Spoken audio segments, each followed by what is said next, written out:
Hello guys, मैं हूं पीयूष और आज हम पढ़ने वाले हैं बी हाइव की poem number 1 the road not taken. किसने लिखी है? रॉबर्ट फ्रॉस्ट ने। This well known poem is about making choices and the choices that shape us. Robert Frost is an American poet who writes simply but insightfully about common ordinary experiences. तो हम poem start करते हैं। उससे पहले ये poem किस बारे में है? तो ये पोयम चॉइसेस जो हम लेते हैं अपनी लाइफ में उस बारे में है। कैसी चॉइसेस? जो हमारी लाइफ को सुधार दे, वैसी choices. Two roads diverged in a yellow wood, and sorry, I could not travel both. And be one traveler long I stood, and looked down one as far as I could,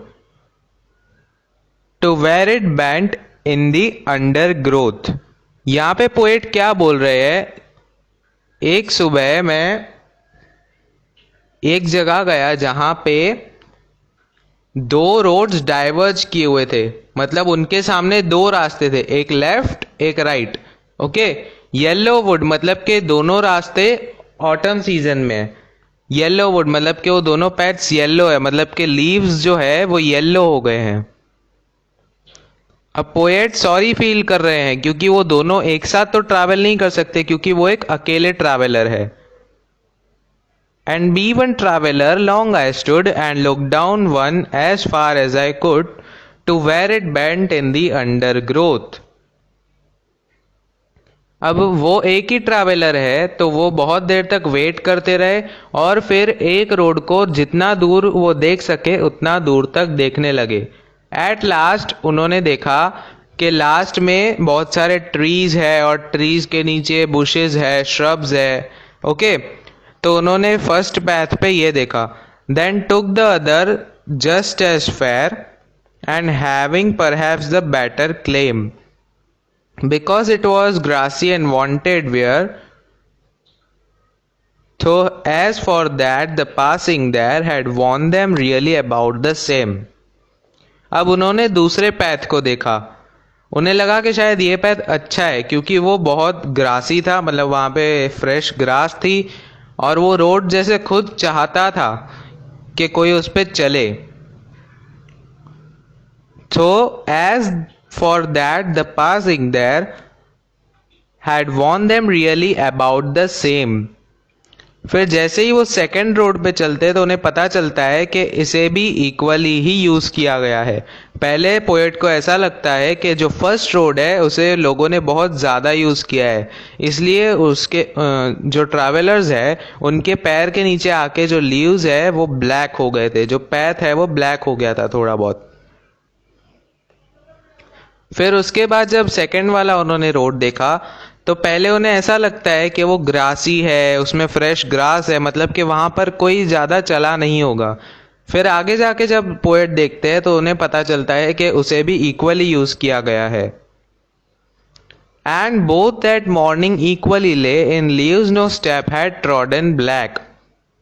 अब जो वहाँ पे leaves गिरे थे दोनों ही roads पे वो black हो गए थे। Okay. Oh, I kept the first for another day, yet knowing how way leads on to way. If I doubted I should ever come back.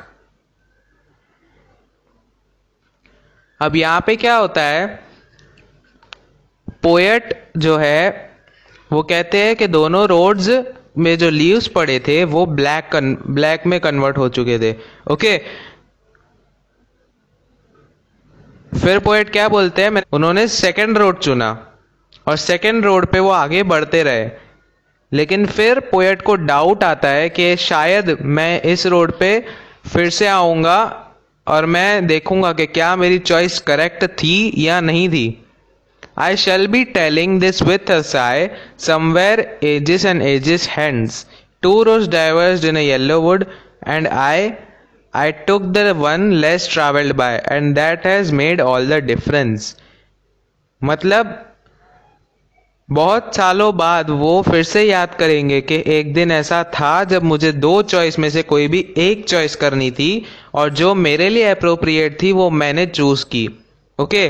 और वही मेरी जिंदगी में इतना बड़ा डिफरेंस लाई है।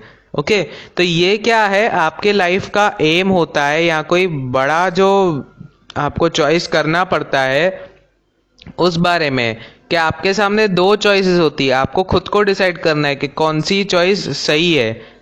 ओके, सपोज आपने दोनों में से कोई एक चॉइस की, और दोनों चॉइस में से जो आपने चॉइस की है आप उस चॉइस पे आगे बढ़ते हो। ओके, अब 10 साल बाद 12 साल बाद आप अपना करियर बनाते हो और करियर में आप सक्सेसफुल होते हो, तो आप पीछे देख के ये सोचोगे ना कि हाँ भाई, जो मैंने चॉइस की थी वो मेरे लिए करेक्ट प्रूव हुई, जो मैंने चॉइस की थी वो सही थी, यहाँ पे मुझे सक्सेस मिल गई। अगर आपका करियर बना ही नहीं चॉइस करके, तो आप ये सोचोगे कि नहीं, मुझे ये चॉइस नहीं लेनी चाहिए थी, मेरे पास दो पैच है, अगर मैं फर्स्ट में जाता सेकंड में नहीं जाता तो मेरे लिए अच्छा होता।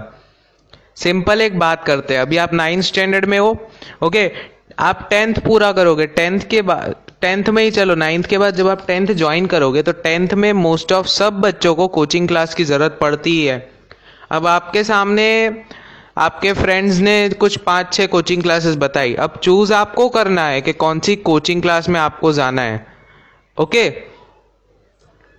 फिर उसके बाद जैसे 10th के बाद आपको कॉमर्स और साइंस में आपको एक चॉइस करनी होती है। अब आप कॉमर्स लोगे, आर्ट्स लोगे या साइंस लोगे, वही आपका फ्यूचर डिसाइड करेगा। कॉमर्स लोगे तो बिजनेस अच्छा कर पाओगे, आर्ट्स लोगे तो उसमें एलएलबी की डिग्री जा सकती है, मतलब एलएलबी की डिग्री आप क्लेम कर सकते हो। फिर साइंस में डॉक्टर, इंजीनियर, वो सब वगैरह। ओके, वो आपको सोचना है कि आपको अपनी लाइफ में क्या बनना है, आपका कैरियर क्या है, और आपको वो चॉइस करनी है जो आपके लिए अप्रोप्रिएट हो, जिस जिस रोड पे आप चल सको, जिस रास्ते पे आप चल सको, वो रास्ता आपको चूज करना है। ओके, तो ये पोयम पूरी की पूरी चॉइसेस के बारे में है, और कैसी चॉइसेस उसका एग्जाम्पल मैंने अभी अभी आपको दिया। ओके, तो इसके पोएट कौन है? Robert frost. ओके गाइस, तो आज के लिए बस इतना ही। बाकी एक विंड की पोयम है, वो हम नेक्स्ट वीडियो में देखेंगे, और उसके साथ ही कुछ और पोयम्स भी देखेंगे और प्रोसेस भी देखेंगे। ओके गाइस, तो आज के लिए बस इतना ही। गाइस, लाइक, कमेंट और शेयर करना बिल्कुल भी मत भूलें, और अगर आप हमारे चैनल पे न्यू है तो सब्सक्राइब कीजिए। सब्सक्राइब के बाजू में बेल बटन दिखेगा, बेल बटन को आप टैप कीजिए ताकि आपको मेरे वीडियो के डे टू डे नोटिफिकेशंस मिलते रहें। Okay guys, thank you for watching and bye.